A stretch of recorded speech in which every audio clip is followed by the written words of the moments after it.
students. So we have done chapter 1 and we have also done the revision and I've conducted the practice test also. Many of you have done very well. Ramandeep needs to work hard, beta. Work very hard. Now marks score good marks in the next week. That main exam is on. Practice exam is on next week, and that is my exam, chemistry exam is on Tuesday on 19th. So prepare yourself by learning all the concepts of chapter 1. Today I would like to discuss chapter 2. We'll start chapter 2, structure of atom. Structure of atom you have studied in 9th class in a very short manner about the models, Thomson model, Rutherford model, and this Bohr's model. Then little bit idea of isotopes, atomic number, mass number, isotopes, isobars. Here you will study in detail. Here some of the topics are also being removed. I will teach you today structure of atom. What are the learning objectives of this chapter? Here you will learn the discovery of electron, proton and neutron. Then some atomic models like Thomson model, Rutherford model, Bohr's atomic model. Then understand the important features of quantum mechanical model. Then this topic is being removed. Electromagnetic radiation and quantum mechanical model of atom is also removed. Planck's quantum theory is also removed. Photoelectric effect is also removed. Then you will study the de Broglie and Heisenberg's uncertainty principle. Then definition of atomic orbital in terms of quantum numbers. Then rules for certain rules like Aufbau principle, Pauli's exclusive principles, Hund's rule for writing the electronic configuration of atoms. So to start with, as you know, the existence of the atoms has been proposed since the time of early Indian and Greek philosopher who were of the view that the atoms, according to them, what were the atoms? Atoms are the fundamental building blocks of the matter. According to them, the atom was indivisible. The word atom has been derived from the Greek word atomio, which means non-divisible. So these early ideas were mere forecast only, and there was no way to test experimentally. These ideas remained dormant and for a few long time, and then it was again worked by the very scientists in 19th century. It was again revised. So John Dalton, a British school teacher in 1808, called Dalton's atomic theory, which we have studied in chapter 1. According to him, atom is the ultimate particle of the matter. He was able to explain the laws of conservation of mass, law of constant composition, law of multiple proportion very successfully. But he failed to explain the results of many experiments. For example, it was known that substances like glass or ebonite, when rubbed with silk, जब glass और ebonite को rub करेंगे silk के साथ, it get electrically charged. So here now many scientists worked experimentally, and they moved towards the establishment that key atoms are now divisible into subatomic particles like electrons, protons and neutrons. So here we will learn. Afterwards, scientists told that atoms are divided into subatomic particles, electrons, protons and neutrons. Then they work upon the discovery of subatomic particles, that is electrons, protons and neutrons. Before we discuss these results, we need to keep in mind a basic rule. You know, there are two types of charges, positive and negative charges. And you have studied, you are being studying in physics also, in chemistry also. Like charges repel each other and unlike charges attract each other. So now, discovery of electron. In 1830, Michael Faraday showed that if the electricity is passed through a solution of electrolyte, some chemical reactions occurred at the electrodes. and which resulted in the deposition of pure metals, and byproducts like gases were evolved at some other electrodes. For example, you have studied in the 10th class electrolysis of aqueous solution of NaCl or molten NaCl. When electric current is passed, always the sodium metal was deposited at the cathode. Pure metal is deposited at cathode and the chlorine gas was evolved at anode. At anode, oxidation takes place, means oxidation means loss of electron, and at cathode reduction takes place. Reduction means gain of electrons. So he formulated certain laws which we will study in 12th class. In mid 1850, many scientists, mainly Faraday, began to study the electrical discharge in particularly evacuated tubes known as cathode ray discharge tubes. What is a cathode ray discharge tube?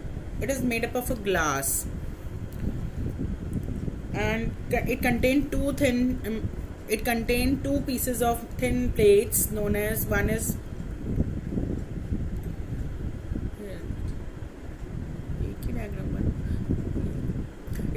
this is the cathode ray discharge tube. It is made up of glass. This cathode ray tube is made up of glass. It consists of two thin plates. One is positive charge and one is negative charge.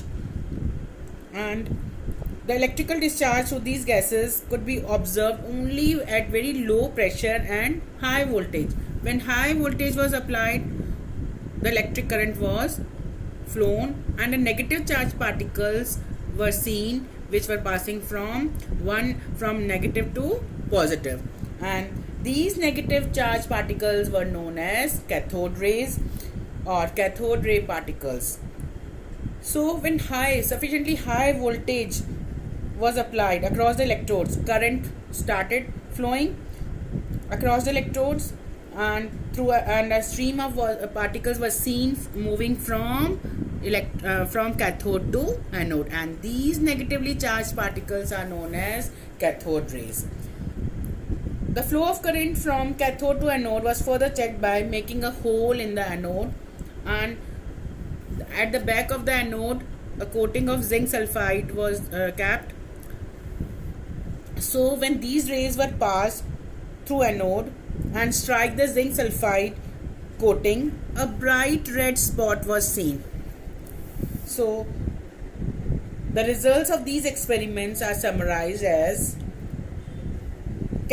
cathode rays start from cathode and move towards anode, and these rays themselves are not visible, but their behavior can be observed with the help of certain kind of materials like this. We have taken phosphorescent zinc sulfide coating which glow when hit by them. Television picture tubes you have seen, they are made up of cathode ray tubes, and television pictures result due to the fluorescence on the television screen. And in the absence of magnetic or electric field, these rays travel in a straight line. The first property is they travel in a straight line.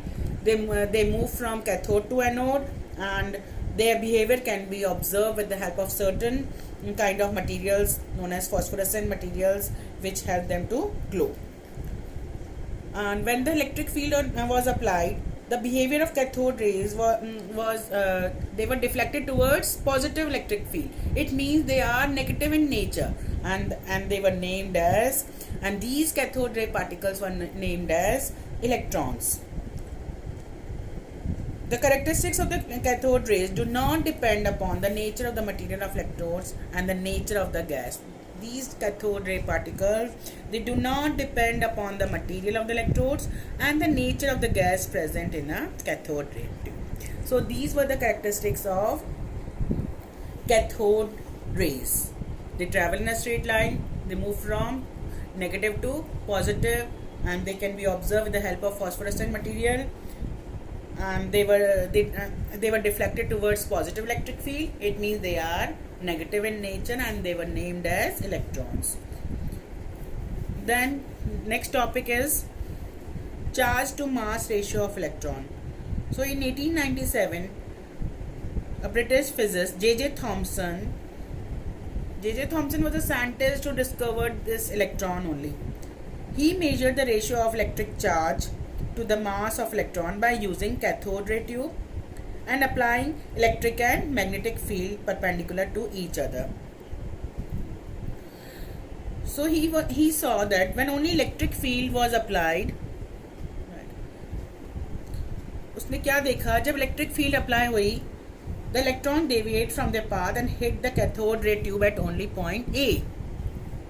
And when only magnetic field was applied, it strike the cathode ray tube and hit the point C. So by carefully balancing the electric and magnetic field strength, it was possible to bring back the electron to the path which is followed in the absence of electric or magnetic field, and they hit the cathode ray tube at point B. So Thomson argued that the amount of deviation of the particles from their path in the presence of electric and magnetic field depends upon the magnitude of the negative charge on the particle. He told, greater the magnitude of the charge on the particle, greater is the interaction with the electric or magnetic field, and thus greater is the deflection. So first point of Thomson was the magnitude of the negative charge means the amount of deviation of particles from their path in the presence of electric or magnetic field depends upon the magnitude of the negative charge.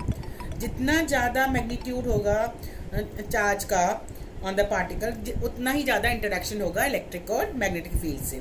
Second point था, it depends upon the mass of the particle.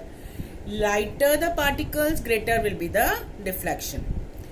जितने ज़्यादा light होंगे particles, जितना कम मास होगा उतना ज़्यादा deflection होगा. Next third point was the strength of the electrical और magnetic field.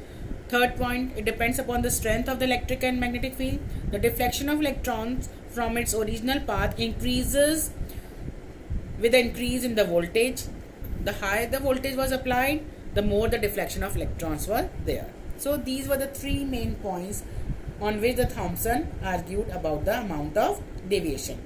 So by carrying out the careful measurements, he determined the value of E by m. What is E? E is the charge on electron, which is equal to 1.6 into 10 to the power minus 19 coulomb. Me is the mass of electron, which is equal to 9.1 into 10 to the power minus 31 kg. Then he got the value E by m, 1.75 into 10 to the power 11 coulomb per kg.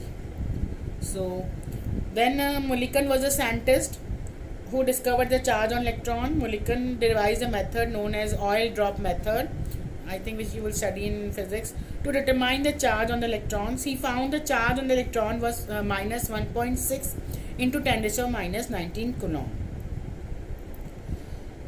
And the mass of the electron was determined by combining these results with Thomson's value. So how the mass of the electron was calculated? E upon E by m value. E is 1.6 into 10 to the power minus 19 coulomb, and value of E by m is 1.75 into 10 to the power 11 coulomb per kg. So mass of electron was calculated as 9.1 into 10 raised to power minus 31 kg.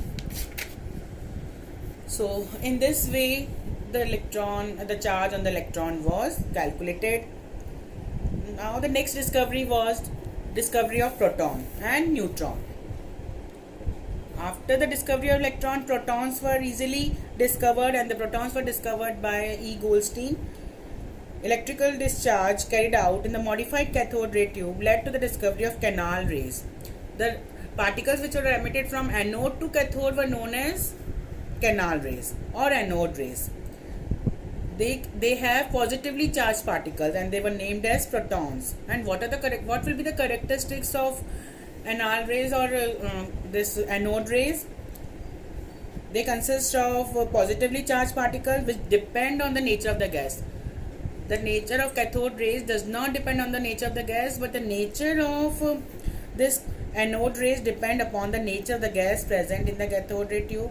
Second, the charge to mass ratio of the particle also depends on the gas from which these originate. And some of the positively charged particles, they carry a multiple of fundamental unit of electrical charge. The behavior of these particles in the magnetic or electric field is opposite. Means they deflect towards negative field, and the cathode rays deflected towards positive electric field.